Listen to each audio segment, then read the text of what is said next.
All right, Mike, I think we're on. Welcome to the Golf Podcast Live with your hosts, Rafael Kalamat and Michael Bleackley. Man, do we ever have a lot to talk about today. We've got the Honda Classic, the Cologuard Classic, I believe, or the Champions Tour event. We got Bryson info, Phil info. We're going to be in Florida. We'll be in Arizona, I guess. Talk about Zach Johnson, Ryder Cup captain. Pretty wild. Bay Hill this week, Puerto Rico. Adam Shipnuck, eh? That's really interesting too. But before we get started, I just want to thank all the viewers and listeners that have stayed with us. This is episode number 22. And we're thrilled to let you know that we're still on. We're still here, Mike. Our special guest today is us. We're the main topic here, Mike. Mike, how are you doing today? I am doing good. It's a dry Monday out here in BC and ready to talk some golf. Yeah, it's freezing here in Toronto. For those of you who don't know the difference between Vancouver and Toronto, I'm in the greater Toronto area in a suburb city called Mississauga. And yeah, we're a couple of thousand kilometers apart. It's pretty long ways, and there's snow and ice on my end. Not here. We've had some, but it's a little bit colder last week. But the golf courses are open out here, and it's the place to live. Southern BC. Yeah, still trying to make my way out to Florida. For those of you listening or watching, I'm available. I'm available. Look, we got some great guests coming up in the next couple of weeks. I'm glad it'll be a good time for us to kind of recalibrate, talk about what's happened with our guests, what's happening in the world of golf, give our opinions. You know, by no stretch of the imagination are we experts in the golf game. We kind of are. 25 plus years around the game of golf, worked in the biz for many years. So I'm looking forward to talk about stuff. How about the Honda Classic out in Florida, Palm Beach County? What a crazy, beautiful course. Great field. You know, some of the big names weren't there. You know, people are getting ready for Bay Hill. They're getting ready for Sawgrass. You know, Koepka was there. It was nice to see his brother. Them playing together in an event. An unlikely winner. Mike, your thoughts? Well, again, we see a first-time winner. Sepp Straka was 3 years ago. His best finish was tied third.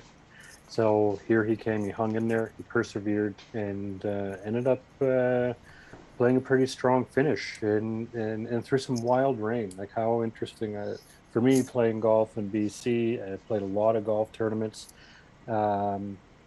I've experienced that type of rain, and it is really unnerving. So I enjoy seeing the pros get soaked like that unexpectedly. And look at Shane Lowry, you know, played a beautiful game all week. He loses his concentration on his last tee shot, runs out from under that umbrella, tried to get that ball off as quick as he could, and ends up hitting a terrible, worst tee shot of the week, I recall the announcers saying.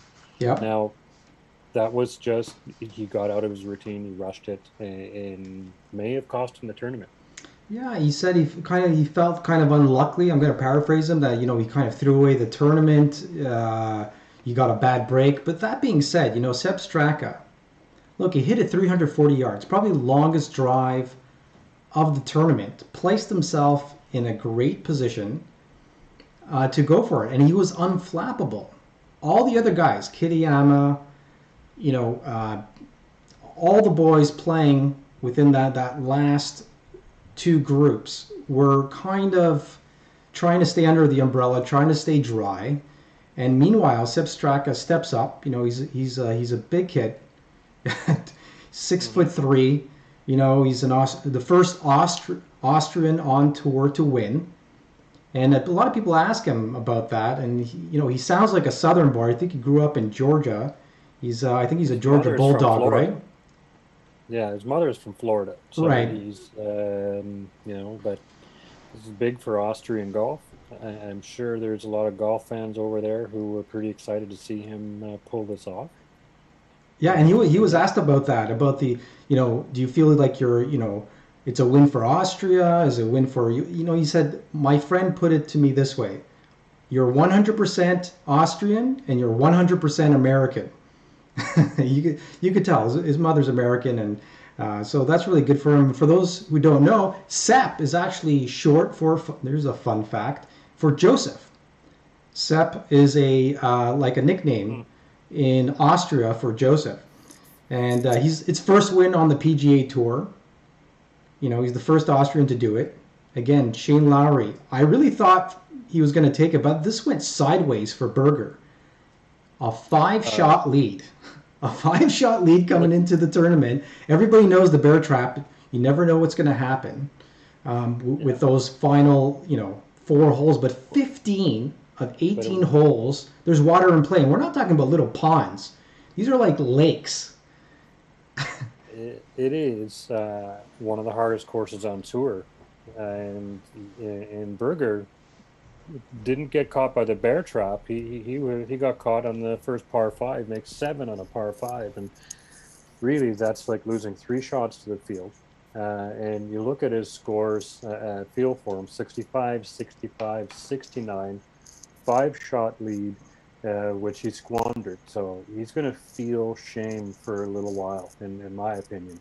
I know what it's like to screw up a golf tournament, and he will learn from this. He's a great ball striker. He was just not making the decisions he needed to make on Sunday, and still had a shot. I mean, had he made eagle on 18, we may have a different story right now. It might have been epic, but again, you got Lowry, this new guy, Kitayama.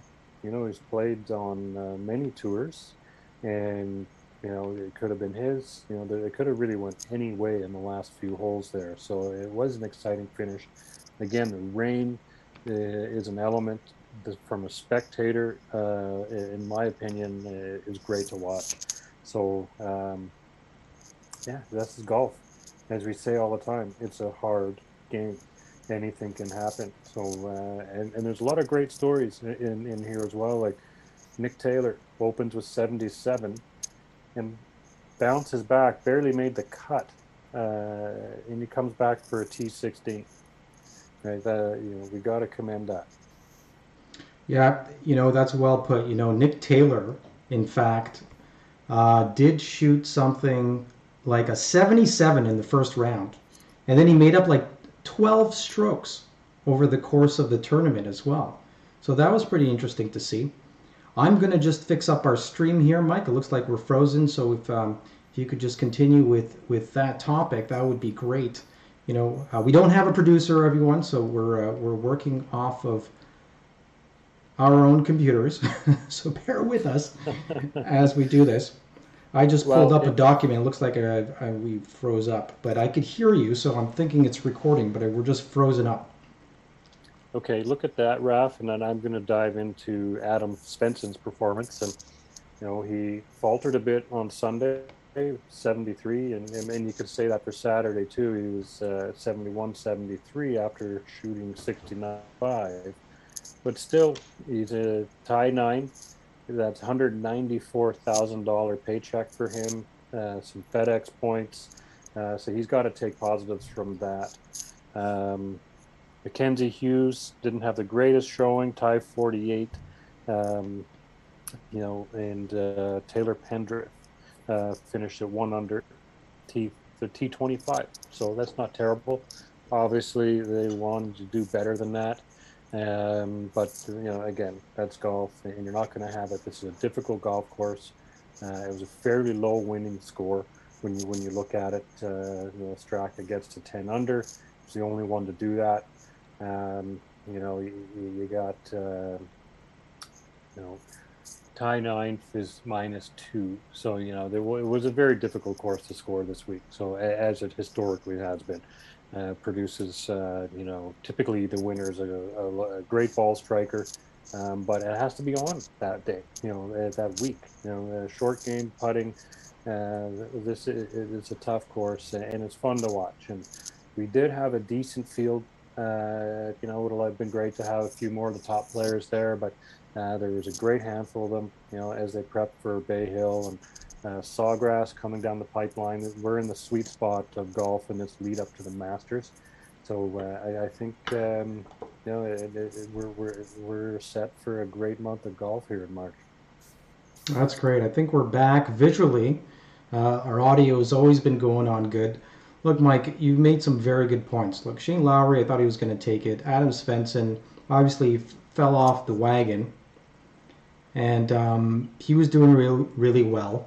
Kudos to Rex Hoggart, who kind of covered Svensson and got the audience to get to know them. I think there's the PGA Tour has finally caught on with the amount of Canadians that have been on tour, because the amount of coverage that we've got, not only in podcasts, I've heard the boys on the first cut talk about it. They had a national anthem song on one of their podcasts, and they had to guess which country it's from, and it was the Canadian national anthem. So that was pretty cool. Every week they play the national anthem on Tuesdays, and you have to guess the anthem and the player they're thinking about. So it's one of Mark Immelman's little inserts into that podcast. But as well, for the commentators, the announcers, to talk about Mackenzie Hughes and to talk about Sloan and to actually give them coverage was a nice change, because for the longest time we're always saying, where are the Canadians, even when they're contending or hit great shots, or there's so I feel that there's a change in the tide. But Kitayama, a quick note on Kitayama. We'll get back to the Canadians for sure, but Kitayama finishes third. He makes $500,000+. I don't know what the exact amount is, but that really frees him up. I heard he's played 11 different tours, right? I didn't even know there were 11 different tours. I can't even think. I could probably mention 8, probably smaller tours, right? And then that gives him entrance for Puerto Rico this week. A top 10 there. Your whole life and the trajectory of what you're doing changes because it costs so much. Well, he made $552K for third place finish. Nice. So that is solo third. That is great money for a rookie on the PGA Tour. That gives him some money to continue going. I have no idea what his financial position is like. Yeah. But we all know how expensive it is to ride the tour. So he's into the Puerto Rico Open, which is a lesser field. So it'd be interesting to see what he does this coming week in that event, because it's tandem. Bay Hill's happening, so most of the top players are there. So he's got a chance to perhaps earn his tour card if he places high next week, and more invitations. He's a solid player. He's a very solid player. Yeah, I really like his swing. I like everything about the kid. He's really great. And then, speaking of, there's two things I want to talk about. There's Bryson DeChambeau, and there's the fact that these players that are not getting compensated, the lesser-known players, because we know at the beginning of the week we've got 144 to 156 players starting up every week. Most of those players will never, see the kind of money the top players do. However, they pop up once in a while. We're getting a lot of first-time winners, and I'm really congratulating the PGA Tour for stepping up and giving, if you play 15 events on tour, you get a $50,000 bonus. And some people have said that's stupid, but I just feel that, well, maybe for the top players, it's chump change. But for a lot of these guys, that's how much they're spending in travel, hotel, food, whoever they're bringing on board, whether it's family, their team. So much goes into the fact that this is a traveling circus. These guys need to get around. It's not easy. And so that $50,000 probably goes a long way. And some people are saying, well, they don't deserve it. Where's the entertainment value? Why should they get paid? Well, if you look at NBA, NHL, MLS, or any of the sports, these guys, whether you're benched all season or you're a backup goalie or what have you, get paid. a salary, and they don't have to worry about their travel expenses, right? There's a lot to be said about that. If a pro hockey player, football, doesn't matter, basketball, if that player individually is on a slump, not performing to their capabilities, they still get a paycheck. On PGA Tour or any professional golf, tennis included, you only win. You only earn what you win, so you have to perform, and it's an unbelievable amount of pressure that comes along with that. So, and most golfers understand how that works and appreciate that. So, you giving $50,000, sorry, the PGA Tour giving $50K for the journeymen who want to make sure they play 15 or more, that really helps. That helps the guys who are grinding and driving from event to event and trying to save money. They have their caddy costs, their hotel, therapists, trainers, whoever they decide to bring along. And the lesser player will not be able to bring as big of a team as the top players because they just don't have the money to do it. Luckily technology allows them to stay in touch with swing coaches or sports psychologists, whoever they may have on their team. So that's a bonus compared to what it might have been, decades ago. But $50K is nothing to sneeze at for most people. Yeah, that's right. And there's so many different players. I mean, not only are there the guys who make the cut, and that's a big deal for them because they get a paycheck between $10,000 and $15,000. Those last places, could make a world of difference. Mm-hmm. But then you have the guys who are Monday qualifiers. That's always a great story, right? These guys, absolutely. These guys might make, a certain amount of money that might help them for the rest of their season, keeps their dream alive, gives them a feel of what it's like to be on the big stage. Yeah. And so that's pretty exciting to watch. I find that's really entertaining. But these stories, it'd be great if there was a lot more profiles. If the guys who do analysis or the teams that put together video footage, it would be exciting for the audience to see or get to know the players a little bit more because, like my friend Mark Zucchino's always said, this is the 1% of the 1%. I love that saying because these guys are the best. The guy who's finishing last is an incredible player. What's his story? Where is he from? How did he get to where he is? These are all things that we all want to know and we'd like to cover. However, there's not enough information, but it kind of gets us away from being bored of watching some of the footage, right? You could do split screen analysis, have a player like they do with the commercials, right? You have the commercial playing and you still have the actual footage so you don't miss the key shots or the key groups, and then maybe just do a profile on the players. And they're doing that a little bit more every tournament. I know the DP World Tour, formerly the European Tour, walked with the players during the round and talked to them off the tee going to their next shot on a par 4 or 5 or even a par 3. And you get to know the players a little bit. I'm starting to see a little bit more of that. Well, I don't know if you caught the last hole when the rain was rolling in Florida. Nota Begay made me laugh my ass off. He had his umbrella and he was skipping down the fairway, soaking wet, and I thought that was pretty humorous for Nota. I've been, obviously we've been watching him for years, but I want to circle back on Monday qualifier. Martin Contini. Yes. And you're wondering, who is this guy? Yep. So he gets in on Monday and he's 68, 70, 70, 72, finishes tie 16th and makes $106,000.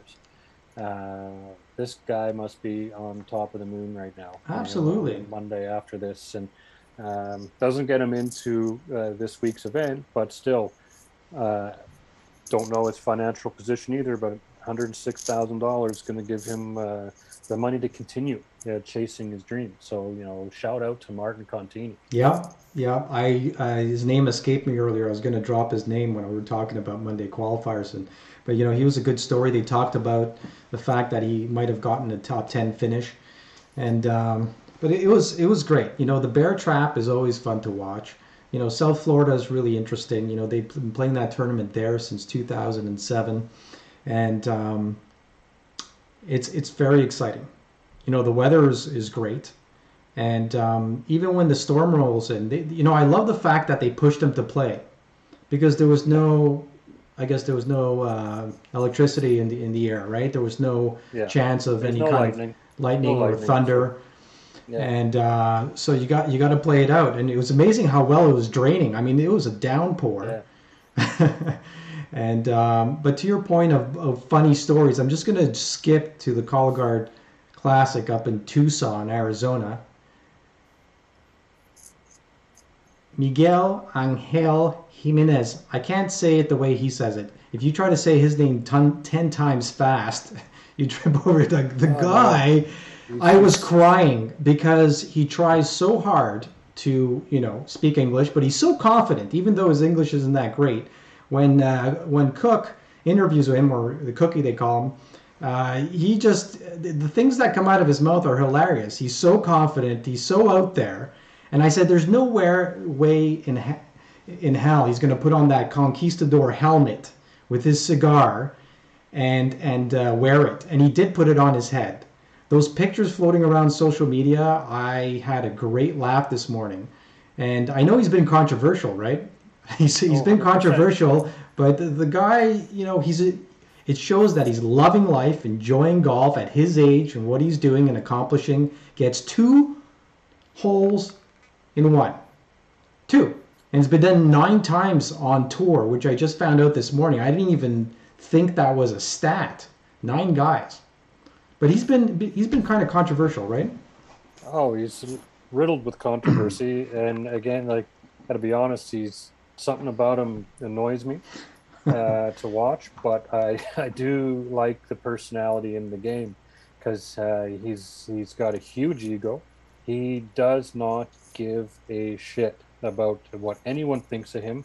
Has his most ridiculous warm-up session on the range with the 8-inch cigar hanging out of his mouth. That's his profile pic on his Twitter account. Is him squatting down in a 90-degree position with both hands on his knees and with a cigar looking to the side. No, he doesn't care what anyone thinks about him. He does what Miguel Angel wants to do, and listening to his post-round interview, it sounded like he had a bunch of marbles in his mouth and he was trying to speak English. I dared you. I dared you last night. Don't look at the subtitles and you tell me what he's saying. Right? You can't tell, but you can tell that he's extremely confident in himself, a hint of arrogance. And again, he just doesn't care, doesn't give a rat's ass about what anybody thinks about him, and he just does what he wants to do. So you got to respect that. And Mike, can you imagine sitting with him at the dinner table after a couple of drinks, and him trying to speak English? It would be painful to listen to. I would be rolling on the floor. But that being said, don't get me wrong. I actually enjoy it. It brings me back to the days of, and we're not that old. Are we that old? We're 48. No.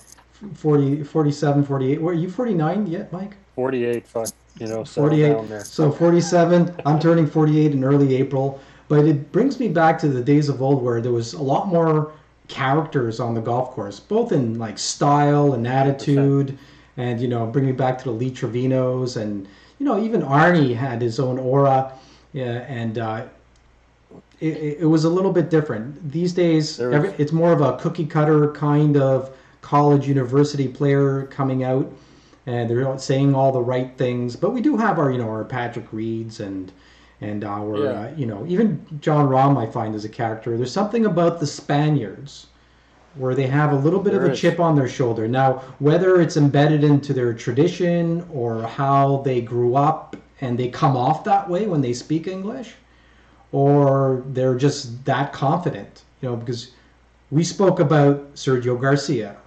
We talked about Olafable. I found he was kind of soft-spoken, but he was confident, right? And a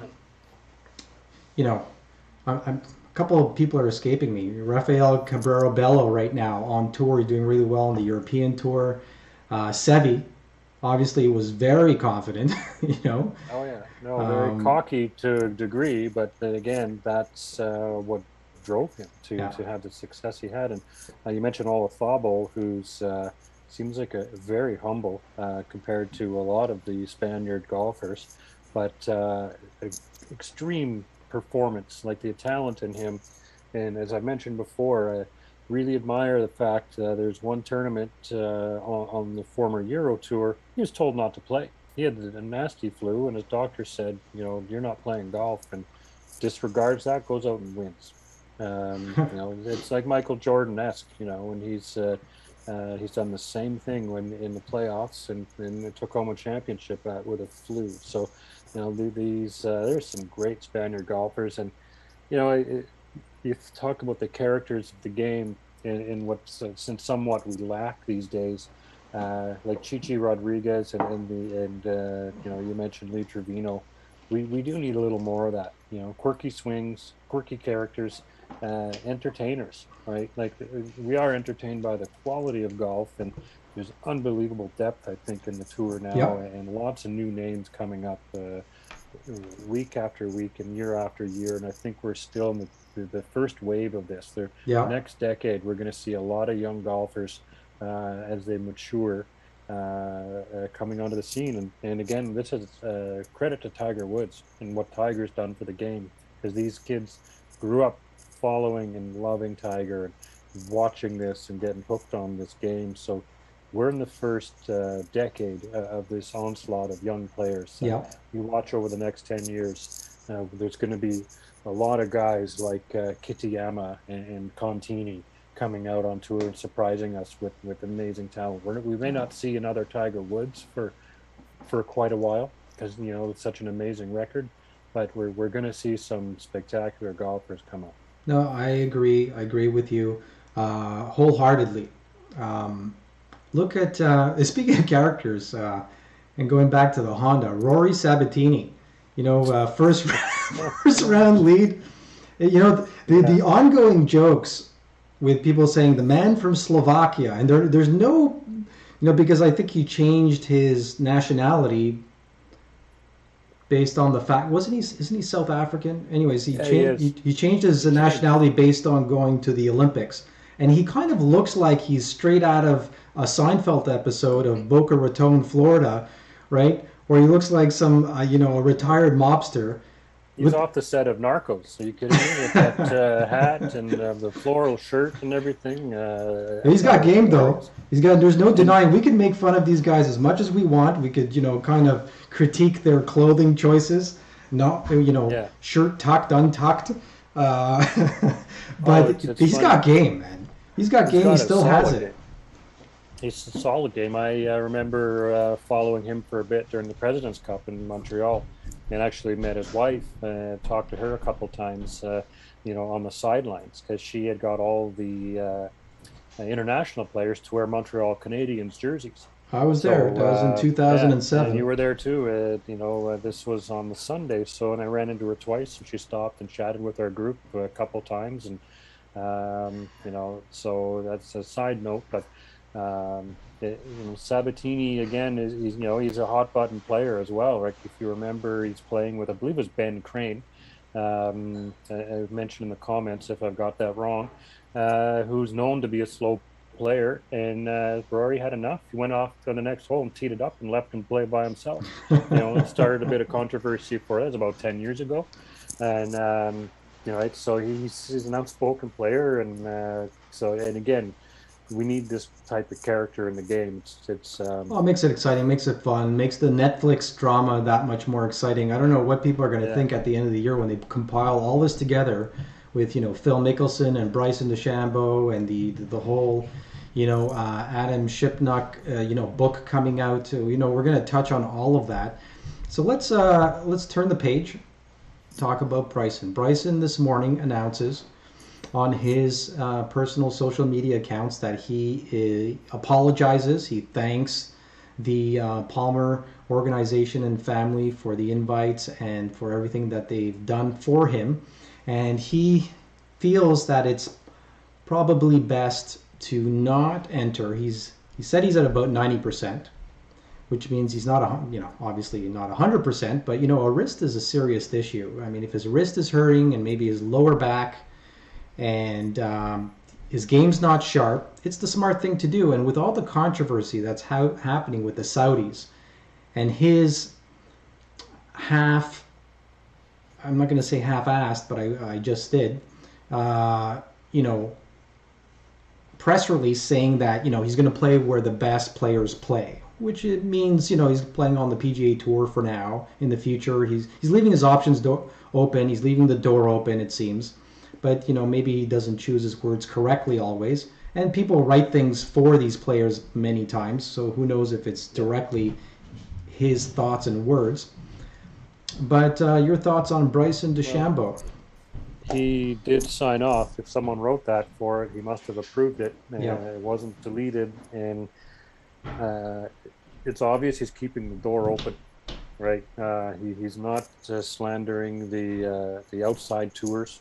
He's not slandering the SGL because he's going to keep that door open. And you could dive into that from different angles and say that, you should be banning that tour, or this for many reasons. But these guys, they are independent contractors. It's really up to them to pick a lane. And the PGA Tour is delivering fantastic results for these guys. So you don't want to pee in the bed you're sleeping in, for lack of a better term, right? These Mickelson stirred up a lot of controversy about the tour and himself. Partly he's being honest about certain things, and he's being punished for being honest. But at the same time, a guy like him, when you're getting paid, tens of millions of dollars to be wearing brands on your shirt, and you're a spokesperson for these companies, albeit might be true statements, you got to be careful with what comes out of your mouth. He gets, I'm sure he gets a lot of advice, right?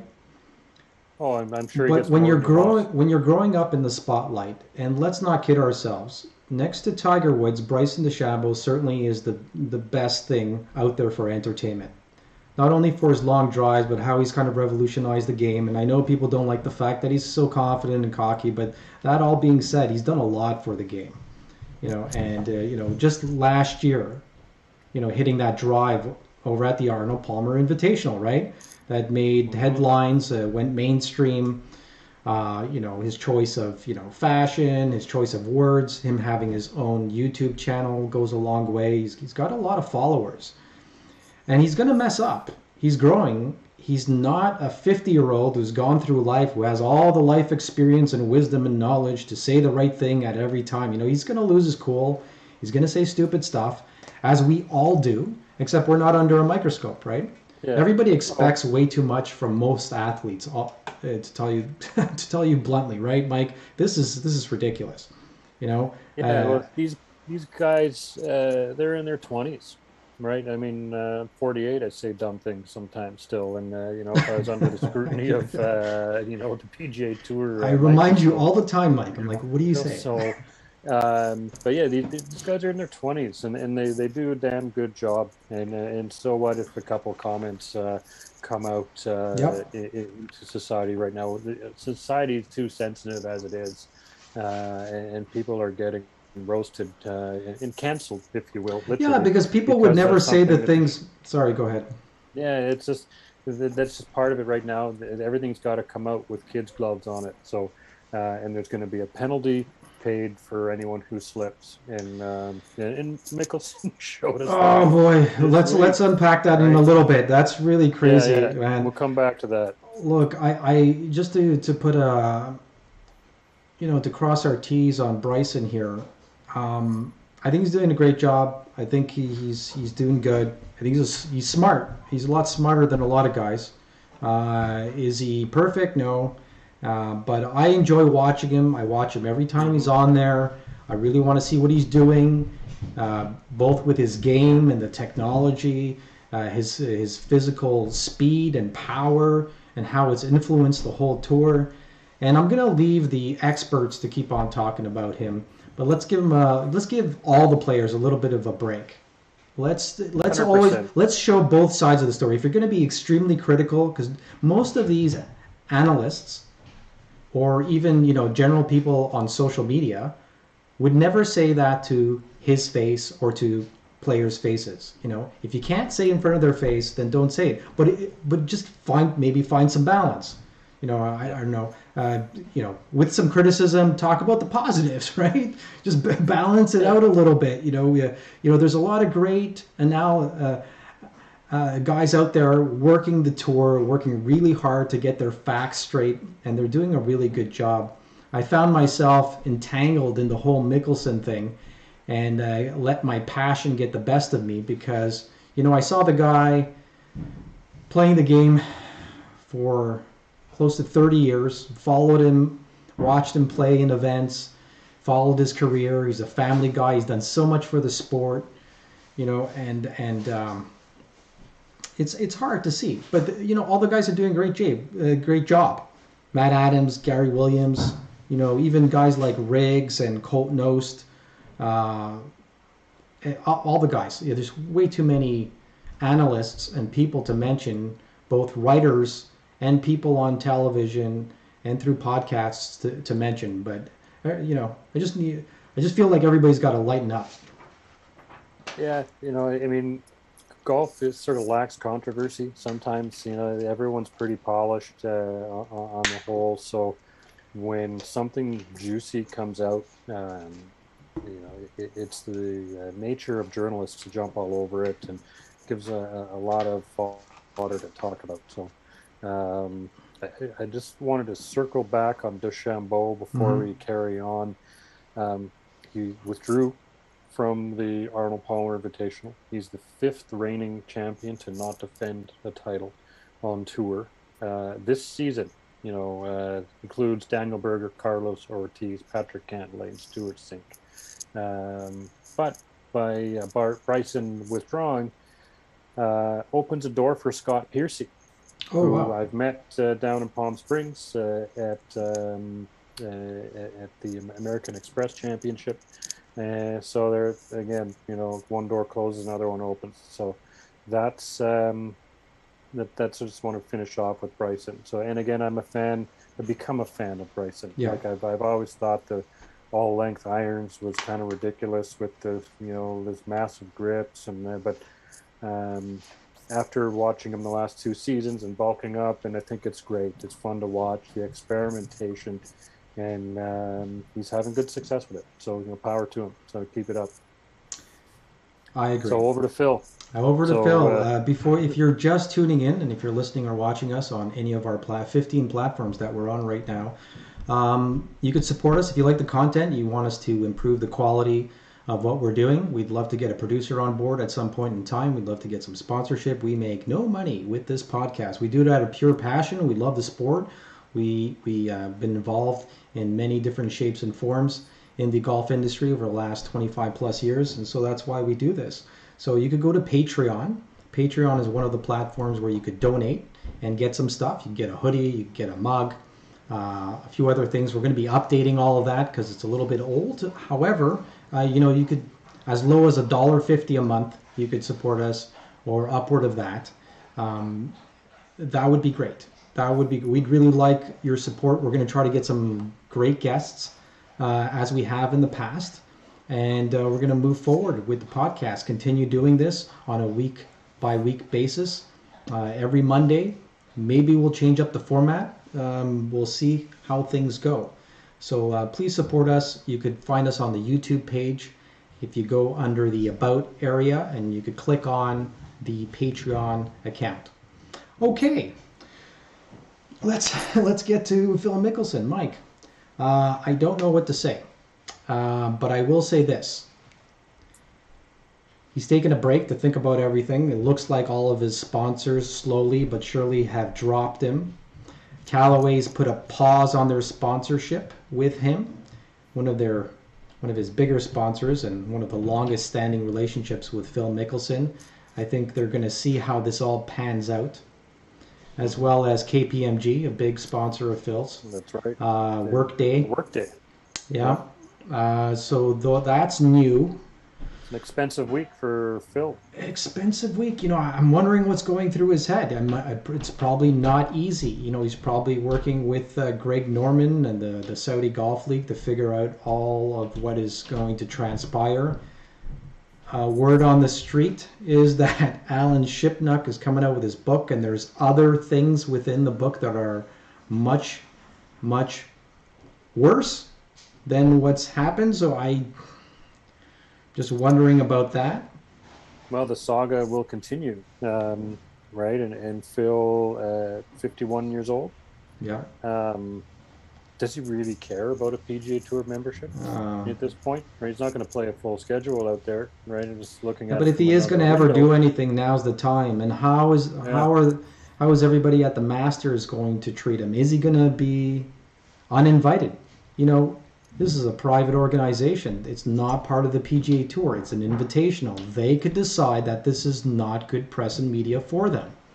Or they could just say, you know what? Those are his personal issues. We're going to honor him as a player and a former winner of the Masters and let him play. But there's going to be a lot of... If he makes an appearance, his first appearance at the Masters, can you imagine?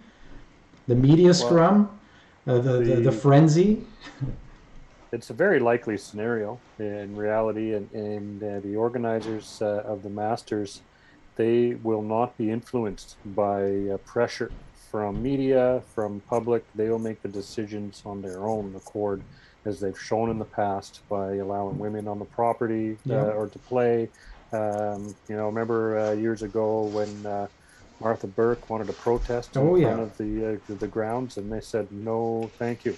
They sent them to a parking lot well away from the golf course to go scream and yell over there. Yeah. And then they allowed women into the membership a couple of years later with Condoleezza Rice, and can't remember who else was on that list right now.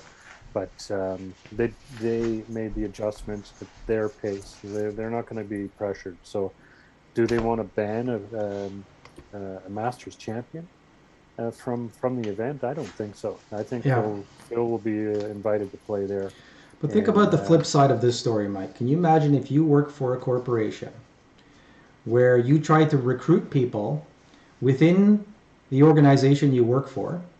Well, he doesn't necessarily work. They're independent contractors, but he works for an organization, right? It's almost like you're subcontracted.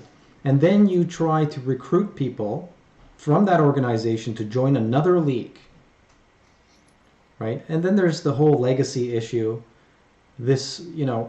Playing these events have a lot of weight to them. All new events would be great with lots of money and options, obviously, but there's a legacy and a history to all these events on the PGA Tour, especially the majors. And at his age, is this how his exit looks like?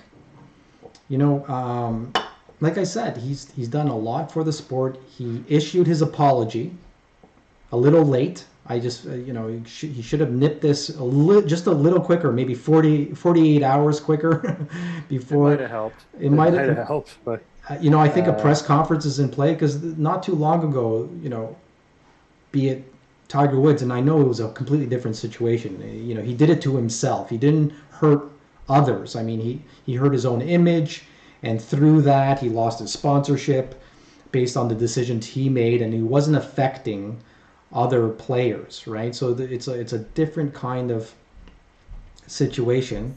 However, that was Tiger's personal life that blew up, and the media jumped on that like a kid on a Smartie.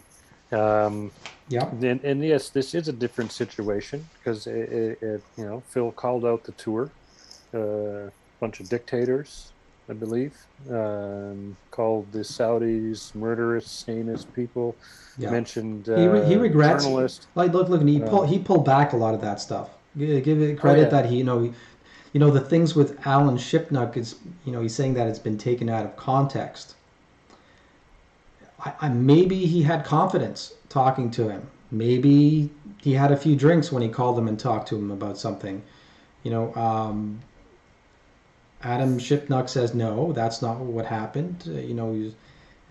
There was nothing said to be on or off the record. I just find it strange and timely, with his comments, releasing his comments in his book.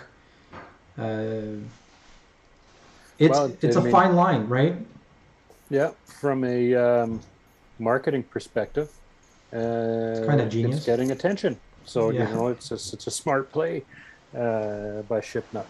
Um, yeah, but I'm intrigued to read the book, which I may not have really caught attention to it if this controversy hadn't come out. I mean, I probably would have seen it at some point, but would I be interested in buying it?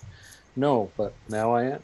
So so we shall see, because controversy is fun to read about in a lot of ways. So, but at the same time, I'm a fan of Phil. I like his place in the game. He's fun to watch as a player. He's entertaining on social media. So I don't really want to see him stifled and not out there, in the golf realm. So it's a shame that he's got to have to take a hiatus. Yeah. And we don't know, has he done something else? Has he gambled all his money away? I'm just speculating. Who knows what his fun, personal but life looks like, why he made the decisions he's made. He said he's been under a lot of pressure the last 2 years. We're not going to go into, the statements are getting pretty long, Mike. 6 pages or whatever, however long, or 6 paragraphs, sorry. It should be called something else. But let me read something Alan Shipnuck put out a few days ago. He wrote a tweet saying, "I'm surprised all these companies are fleeing Phil." That's weird. Why are you surprised? That's the first sentence. Then he goes on to say, Saudi Arabia is certainly toxic, but it's also now part of the Euro and Asian tours. Good point. The women play out there also on the LPGA. Yeah. There's a lot of Saudi ties with all the sponsorship too. I'm not going to get into that because that's a whole Pandora's box. But he says, what were Phil's crimes? Question mark. Hardball negotiations, sure. Disloyalty to the tour? Question mark. Maybe. Profanity? Question mark. Who cares? They don't feel like capital offenses. So I think he feels kind of bad. It gives me the impression that he didn't, I don't think he thought this would be as big as it has gotten. I mean, the New York Times are covering this. It's gone mainstream. It's really blown up, but it looks like he's kind of taken one step back because he's affected someone's life for good. Right? And he's partially responsible. He should know that he is partially responsible for doing this, but Phil did it to himself will be the other thing most people will say. And that's true too. That's true too. Well, when you, again, like I said, when you have a fan base as large as Phil's, I don't know what his social media following is off the top of my head, but I got to think he's got over 1 million people following him, and every golfer on the planet knows who he is and will have interest in comments he had made. So, yeah, you just got to watch what you say when you're a brand as big as Phil, and it's a shame he's lost those sponsors. I agree. I don't think he should have lost them, and they're paused. Let's clarify. Well, Nike stayed. Remember, right? Nike stayed with Tiger. I think it was the only company that stayed with them, right? And I think they reduced the monetization package. Not 100%. There might have been a temporary reduction on that, but they stuck with him, and they cleaned it up. I mean, Nike's probably got athletes that have done worse things than Tiger did. And Tiger, again, that was his personal life, and it's not anyone's business to judge what he was doing. Like, he's a human being himself, and I admired Tiger a little bit more after that, because I remember the week before that happened, a good friend of mine, Calvin Noel, who was a DJ. He was admiring Tiger because he said he's the only athlete out there that doesn't have any baggage, and is a clean cut guy and doing good things. And literally a week later, I heard about the accident and I was terrified. I'm like, oh my God, what happened? And then, I started to put my own thoughts together before the facts all started coming out. But when you're racing down the driveway in reverse and you hit a fire hydrant, the first thing that comes to my mind was he got caught cheating. And then we found out that was just the tip of the iceberg. So it's got movie of the week Yeah, the material HBO all that came over it. out, which was really strange. That HBO came out, and then Riviera happened, and his accident last year. Yeah, The way that all coincided once again was strange in itself. yeah. But I read let's the let's book. go ahead. Yeah, I read the book, Tiger Woods, that HBO feature was based upon. Mm. A lot more information in the book. It's an enjoyable read for some reason because Tiger Woods is a massive personality in our lifetime. He's So, so polarizing. I don't think there's yeah, anyone, not only in golf but in sport, who's been as polarizing as Tiger Woods and what he's done and how he's changed everything. yeah. But that scandal that broke out and is now well in his rearview mirror, Yeah. fortunately, um, it's grown a new appreciation for Tiger because once he came back, not only did he have the scandal, he had injury after injury, multiple operations. This is before the accident, and he had a different tone when he came out. He's laughing a little bit more. It's You'd huge. see his pretty white smile and joking with other He players. looks That great. wasn't, And he looks yeah, great. that, There's an aura about him compared to the yeah, year previous to that, where he didn't seem happy, right? He didn't no. seem like he was in a good place. No, and And I think you look back. I've read several books, including the one by Earl Woods, "Taming a Tiger." I believe I got it behind me or somewhere. Um, and they raised Tiger to be a champion, and I believe he missed out on a lot of stuff as a child. Just the goofing around with friends, and there's a lot of things in it. And the no means do I feel sorry or trying to have a pity party, but when you look at it from a rear view mirror, yeah, there's certain things he missed out in his childhood and his teenage years that he may have been catching up on. Maybe he got absolutely. And married look, too soon. it goes back to what we were saying earlier about let's not be so judgmental. These guys, they were very young. The bubble that he was in most of his life. And Phil Mickelson, he's been kind of squeaky clean. People have known him to be a different type of person off the course than he is on the course or on camera. And Yeah, that happens too. He's got an image that he needs to portray, or he felt yeah, like he needed to portray. And I just want to put a cap on this. He writes here, despite my belief that some changes have already been made within the overall discourse, I know I need to be accountable. He said, for the past 31 years, I have lived a very public life, and I've strived to live up to my own expectations. And maybe those expectations weren't realistic. You know, it's very difficult unless you're Phil Mickelson or Tiger Woods or someone on that level. You'll never understand what you're going through, right? You could, and you're going to make mistakes, and when people they're just ready. They're like sharks, you know, in the water. They feel the blood. They're just going to jump on you. And with today's social media, yeah. click Oh, they are. friendly, They're crazy hounds. culture, people will just say anything because they're not face to face with you, and they can make a comment and they could feel relevant. And well, we're not going to get into the psychology of all that, but No, let's put a but cap on it. yeah, and the social media went to you had people like wanting to cancel Tiger who didn't even know anything about Tiger, Yeah, and the same thing's happening to Phil. So you can't get rampant on this cancel culture. yeah, it's These hard to people are weigh in. humans.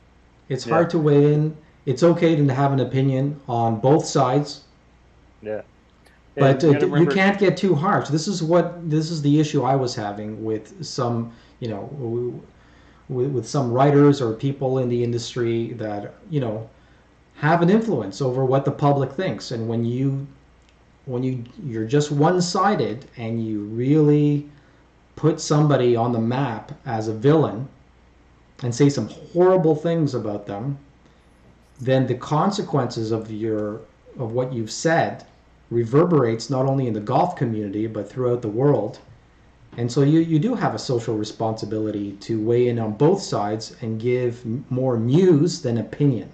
And that was my whole beef with all of this, is that people were just so ready to throw Phil under the bus when he is an American hero and he's a philanthropist, he's a father. Let's not forget he's a human being, right? And I'm not condoning anything he's said or done. I don't know him well enough. But hey, Yeah, Let's go on a lighter note. Yeah. Brother, good news today.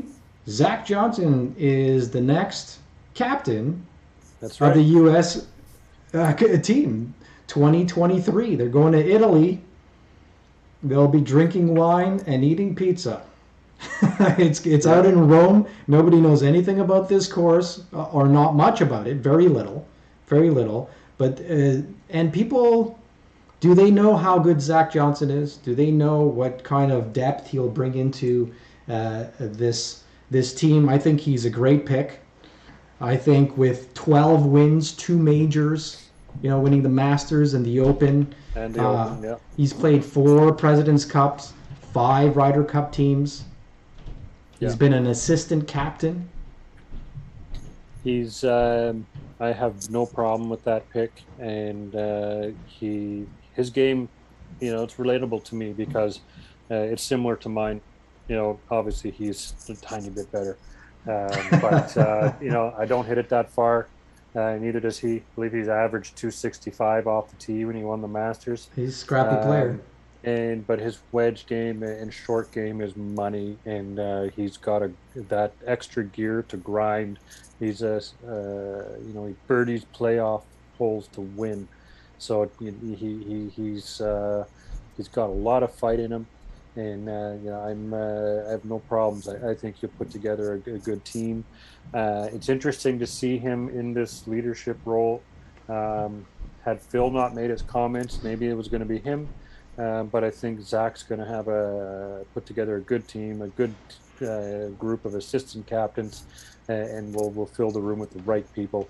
And I think he'll communicate well with the players and keep them abreast of his plans and getting them together. Because, look at the base of the players. We don't know exactly what that team's going to be right now, but we've got a great idea.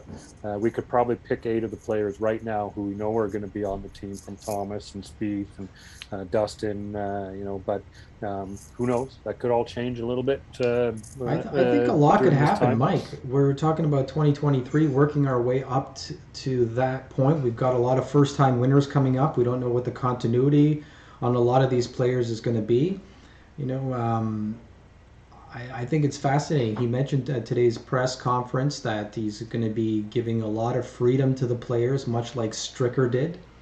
And the same style of getting a system together. Now, they do have a system or multiple systems in place on how they're going to prepare for the Ryder Cup. Especially, they haven't won a Ryder Cup on the road in I don't know, 30 years or something.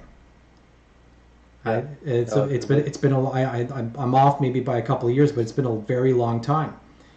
And I think he's a great pick. He was drilled a little bit at today's press conference. So what he thinks about Phil Mickelson becoming an assistant captain or making the team. He said, well, it's too soon. It's too soon. He's answered the questions really well. We're going to get a lot of Phil action. And just to go back to Phil for just a moment, he needs to make a press conference. He needs to address every single issue if he's going to put some water on this, because this thing's on fire right now. And if he goes to the Masters without doing a press conference, it's going to be a disaster. That's all they're going to talk about. And it's going to take away from the Masters. Yeah, absolutely. So I agree. That's probably a prudent thing for him to do. Just let everyone ask the questions. Do your best to answer them, and then carry on from this. Usually, with anything in life, that just taking it head on and dealing with the issue is the way to go. So Phil, who knows? And again, not to beat a dead horse, but we don't know what he has going on in his personal life. We have really no idea. That might have threw him to say a couple things off the cuff, and he's distracted. Everyone thinks that these guys, because they're rich, that they're perfect. They're not. They're just the same as any of us. Again, let's give Phil, the space, and then I suspect he'll do the right thing, and come out and address all of this shit. Yeah, you heard of Greg Norman's comments, right? About how this is just the beginning, and I hope your lawyers have been paying attention to what Jay Monahan's been saying. It's unfortunate, and it looks like a little little battle that's going to be happen. I don't think it's going to be a war. I think it's going to be quickly subdued. I think the PGA Tour is a great product. I think the players are very happy where they are. Traveling is hard enough as it is within the continent, right? And going out to WGC events and the Open and other, you know, the co-sanctioned event now in Scotland. Well, you know, that makes me think of something Tiger said probably about 14, 15 years ago, that he doesn't necessarily need the PGA Tour. I don't know if you remember that, and I'm paraphrasing slightly, but he referenced the WGC, the majors, 7 sponsorship sponsor invitations. He said with that alone, he doesn't need the PGA Tour. Plus now you have the growth of the DP World Tour, taken over the Euro Tour and expanded. These guys really can get away with playing golf as total free agents and not totally aligned with every tour. There's enough pro golf in the world now. It's a global game where it's only going to grow further from here. So we'll see how this all matures, because those are pretty strong words from Greg Norman. They're huge, and he's always been controversial in the fact that he's always tried to put on a world tour. This goes right back to the early '90s, right? This goes back to maybe late '80s even. You know, he's always wanted to make it more of a world tour and do his own thing. I don't know how much Trump is involved, because there's rumors about that as well. And what if these events come into the United States? They're saying it's the Saudi tour, but there's going to be events in the U.S. Now that's going to be interesting to see in itself, right? They're also looking at the Pulpit Golf Club in Ontario as one of their venues. I don't know if you caught that last week, but they're looking at an event in Canada. Yeah, it just blew my mind, really. Okay. Yeah, 100%. I read that last week, so I'm glad that I reminded of that to bring it up.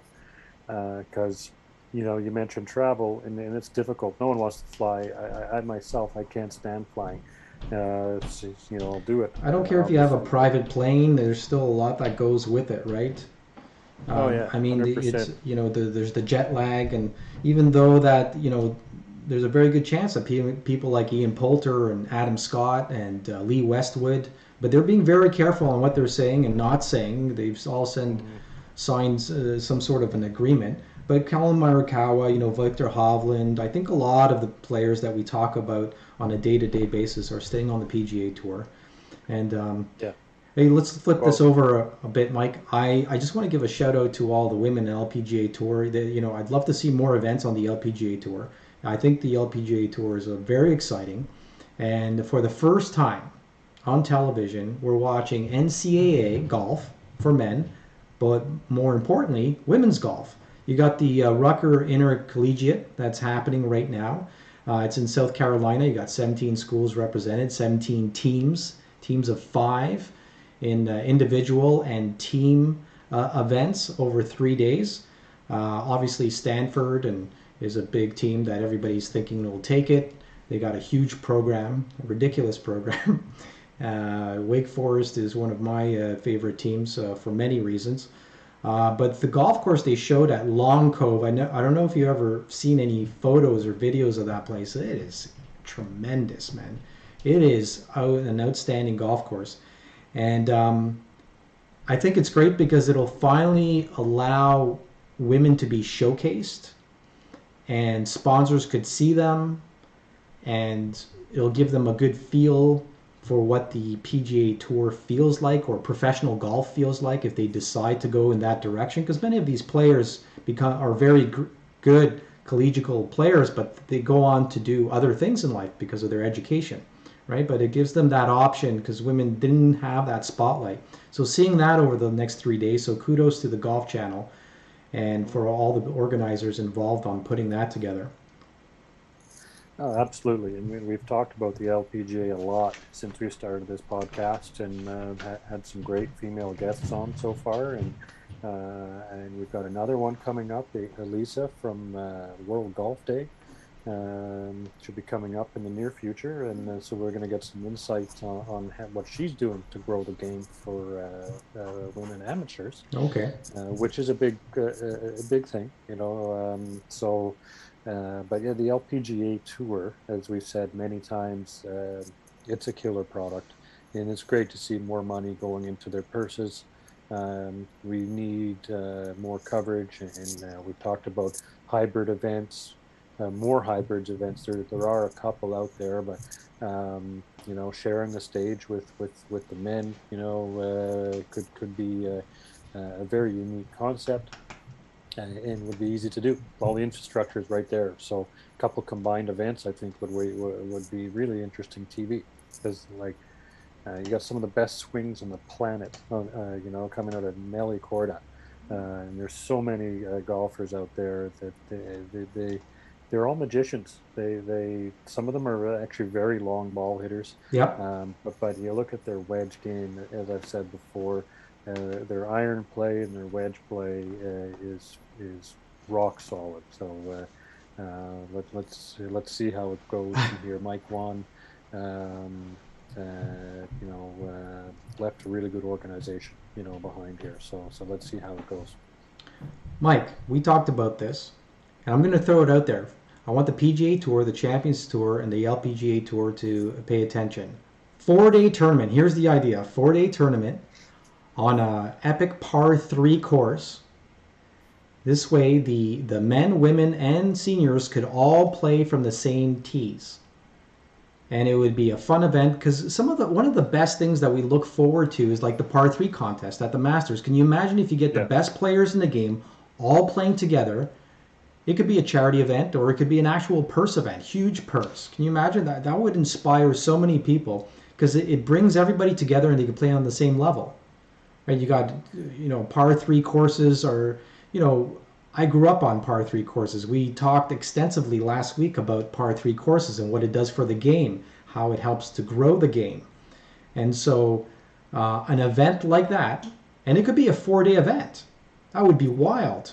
It could even be 2 days, but 2 rounds a day, because it takes less time to play the event. Sure. And maybe it's a limited field of 80 players from the 3 tours. That's so TV friendly, right? And they could do that on a Monday, Tuesday even, so it doesn't impact. I mean, there's many ways to do that. You do it in Florida, where most of these players live or can get to easily. I think there's some merit there, but I would like to see an amateur side to that. As an amateur golfer myself. Imagine you could qualify. Anybody could qualify for the event. Let's get a whole bunch of spots in for the average amateur or professional who wants to play in the event with all these players. That would be incredible. It would sort of be like a big break thing. It would be so much fun to watch. It would be TV friendly, and you heard it here first on the Golf Podcast Live. Get Mike and myself to cover the event if this ever happens. We'd love to cover it. Maybe we organize it. Yeah, maybe we organize it. Right? Maybe we get some. That's something, as we grow, that becomes one of our products that we can put out there. Yeah, we might not be able to use Saudi money. No. we might get thrown under the bus for that one. But look, the money is a means to an end. I mean, sometimes. Look, I'm not going to go there. I'm not going to go there because there's too much of a conversation. But let's just say, if you're listening and you think it's a great idea, we'd love to organize it. I organized an event back in 2000, 99, 2000, 2001 called the Northlands Open. And it was a Pro-Am. It was a one-day event. It was lots of fun. There's a lot to be said for getting the tours together. So I think that's a great idea, Mike. Yeah, I've organized a few events myself over the years, and it's fun. It's definitely a little bit of work, but a product like this would be a ton of fun. Not the organizing side, absolutely. We need some help, so anyone who wants to help, please contact us. But I would love to play in something like that. So if we organize it, I could give myself a seat. So a special shout out to Drinkwell, one of our sponsors that supplies us with drinks, lots of drinks. It's a great beverage, cold pressed juices, a great Canadian company. Drinking one right now. There you go. There it is. And then there's obviously Evolve Creative Solutions is helping us with all the marketing. They're for all your digital marketing needs. Great company. If you want to get a website built, if you need social media help, if you want to create anything in the digital world and the landscape of the digital world. And of course, helping us get launching is the Upper Hand Cards and Collectibles. They've been there from the beginning. They helped us get our equipment together. So thanks to Christian Anderson and the whole team there for getting us started. But certainly, if you're out there and you'd like to be part of this in some shape or form, drop us a line. You could find us on social media. You could find us through our YouTube page. Reach out to us. We're open to all ideas, all sponsorship, and any direction that this show might go. And we are looking for a producer, someone who's familiar with streaming and understands it, because Raf and I do this by ourselves. And we got it, we understand it, but there are some features that we would like to implement on the show that we would need someone behind the scenes who could help roll some video clip and maybe pull down some tweets and roll those so we could have a live chat about the stories in golf. Yeah. Hey Mike, any final thoughts or mentions? Well, we should mention that we have Craig Cannon coming up next week. So if you're still listening, that's one of the original 18 from the Golf Channel. Yeah. And we're really excited about chatting with him. He's a wealth of knowledge about golf, and so we look forward to hearing about what he's doing now and get some of his input on the latest in the sport. Absolutely. We are also available on all the podcast platforms, the majority of them anyway, from Spotify and obviously YouTube, and we'll post everything on our Facebook channels. But we're on Podbean, we're on Anchor, we are on the Apple Store, Stitcher, most of the 15 platforms altogether. So anywhere you get your podcasts, you'll be able to find us. Just search the Golf Podcast Live. And please follow our channels. We are trying to get them optimized, and so they garner better search results in the platforms, and we need you to follow us. So absolutely. Take a few seconds. Yeah, thanks for mentioning all that, Mike, man. We haven't done this enough where we actually reach out to our audience to follow us on different social media platforms or subscribe to YouTube, which is free. And then you could get a notification whenever we're on. And obviously you could catch our show. It is recorded live. However, you can catch up and watch it on your own time on any platform that you want to watch it. And it's an exciting time for us to be able to share our views and thoughts on what's happening in the world of golf and having some exciting guests on. And we're going to be covering a lot of stuff. So stay tuned for Michael Bleackley in Vancouver. I'm Rafael Kalamat in the Greater Toronto area, saying thank you. Until next week. Cheers. Thanks, Mike. Thank you. And we're off. I'm going to keep this on for a few more minutes, and if our audience is watching, we always keep it on because there's a lag in the stream sometimes, and we get cut off quickly. So we're officially off, but we're not off. Yeah, exactly. And we didn't talk about Rob Labritz, so if we are still on the air, Rob Labritz, he double bogeyed the last hole on the final day. He was doing so good, 4 under, it was killing me. He did, but he's living the dream, right? He's living the dream. He's out there contending now consistently in the top 30 every week. Could have finished, inside the top 20 if he finished 4 under. But we're so proud of him, man. Good job, Rob. Yeah, he's making money, and that's what he needs. He needs to make some money to get on to the next event. He's going to play every event he can. Kudos to him. We're living vicariously through Rob. We're following Rob Labritz. Make sure he's the winner, medalist of the qualifier for the Champions Tour. Only 5 guys get on tour. It's probably one of the hardest tours to get on because this tour is made for the legends of the game, something else the PGA Tour has done. And then you have 4 qualifiers that make it on a weekly basis, because you could do a Monday qualifier. Not all the events, but I think most of the events you can. I Yeah, saw and the you gotta strangest thing. pre-qualify. Mike, last week I saw the strangest thing. I saw somebody go 64 over par, last place. One of the qualifiers, I think, over. Oh my God. I think it may very well be the highest score ever. I feel for whoever was paired with that person. Yeah. It must have been painful to Yeah. watch. 60. For whatever the reason is, however you qualify, maybe you got a sponsor's exemption. I don't remember the person's name.